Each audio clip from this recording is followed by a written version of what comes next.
So if you've been living under a bridge or rock or whatever, pretty much East 10 is coming out in 2023, and now we have confirmed platforms for it. So it's coming out on the PS5, PS4, and surprisingly the Nintendo Switch. Honestly, like, I wasn't really expecting that.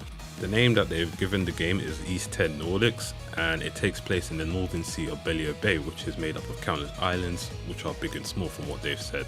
We're basically back to playing young Adol again, who counters like a maritime type of people called the Normans in this new land. So they haven't given us too much story spoilers, but I guess like within the coming months they'll just start dropping stuff anyway.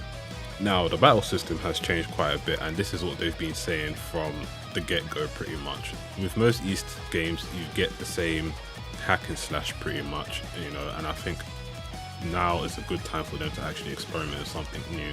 So what we have in this new battle system is basically like two types of systems to work with pretty much.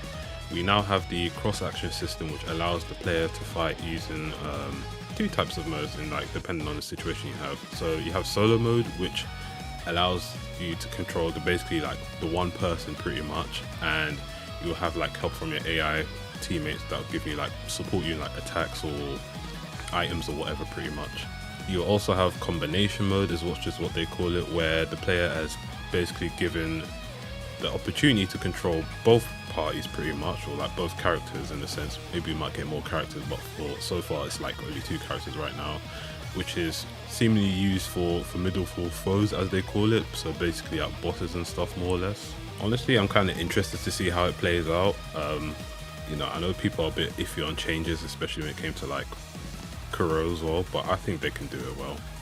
Now there's also another system called the mana action, which apparently expands the degree of freedom that we get as players, like when we're on the fields and dungeons. So they didn't go too much into it, but I'm assuming we'll just get more info about it later on.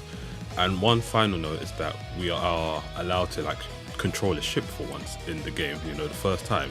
And we all know Adol and ships, he always crashes them, so I'm kind of curious to see how this all works out. And yeah, that's it for the information that they've given us. So I'll leave you some screenshots that they've given us. Bear in mind it is work in progress, so you know, it could improve, it could change.